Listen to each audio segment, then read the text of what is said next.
Ite-trade na nga ba ng San Miguel Beer itong si Wami Tiongson? Marami nagsasabi na dito sa playoffs, hindi lang dito sa finals sa Game 1. Kung hindi maski simula pa ng playoffs, hindi maganda pinapakita nito si Wami Tiongson.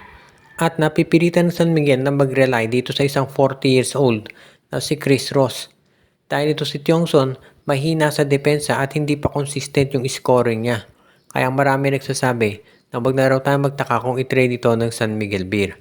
Alam natin kung ba't tinrade ng San Miguel itong si Terence Romeo para kay Wami Tiongson dahil nga ito si Romeo ay injury prone. At sabi nga nung iba ay mahina sa hindi masyadong consistent maglaro. Ang problema parang ganyan din ang nangyayari dito kay Wami Tiongson. At sa ngayon nakita natin na yung ginagawa nitong TNT Tropang Giga ay ganoon din yung ginawa ng Barangay Hinebra.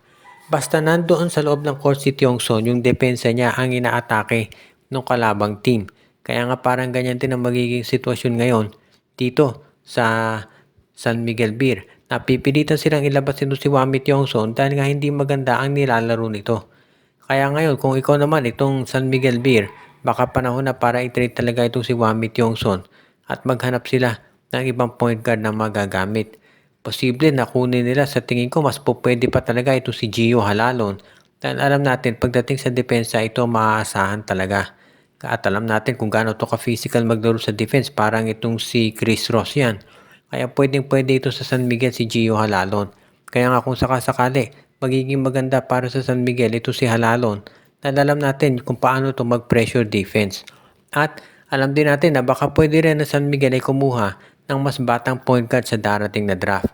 So bukod sa big man, baka point guard talaga ang hanapin ngayon ng SMB para maidagdag dito sa kanilang roster at maging mas matindi yung kanilang laban sa TNT. At syempre, bukod dito sa San Miguel, ang isa pang team ngayon na gumagawa ng paraan para maging mas malakas yung roster daw nila ay itong Terra Firma Jeep.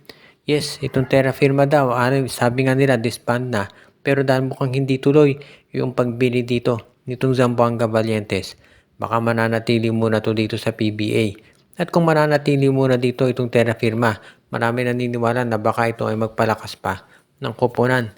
Maraming mga players ngayon na pwedeng makuha Terra Firma dito sa free agency at tandaan natin, nandyan pa rin yung rights nila dito kay Christian Stan Hardinger. May mga nagsasabi nga na baka itong si Stan Hardinger ay magka-unretire na o hindi na itutuloy yung kanyang pagre-retiro at sigurado na ito'y babalik na. Ang tanong na lamang kasi ay kung saan team siya maglalaro. Kasi parang ito si Stan Hardinger sabi nila, kaya daw ito nag-retire lang dahil hindi niya gustong maglaro dito sa Terra Firma Jeep. Siyempre, sino nga ba naman gustong maglalaro dyan? Kaya kung sakasakali daw na itong Terra Firma ay mabenta, baka bumalik na sa paglalaro itong si Stan Hardinger. Pero ang tanong dyan, kung matutuloy nga ba yung sale ng Terra Firma? Sa ngayon, wala pang kaliwanagan yan pero maliwanag ang masasabi natin dito. Itong si Christian Stan Hardinger, pwede pa yung maglaro dito sa PBA. At kapag nagustuhan niya yung team na bibili sa Terra Firma, malamang ito ay babalik pa at alam naman natin kung anong kalibre ng nasabing player. Kaya masisiguro natin na ito si Christian Stan Hardinger talaga ay magiging isa dito sa mga players talaga na masasabi natin na magiging talagang malaking asset para sa kahit saan mang team siya maglaro. Kung dito man sa bayan ng Terra Firma o kung siya man ay matrade sa ibang koponan. So yan ngayon na masasabi natin talaga na gagawing pagbabago nitong San Miguel o rather nitong Terra Firma Jeep at pati na rin ng PBA.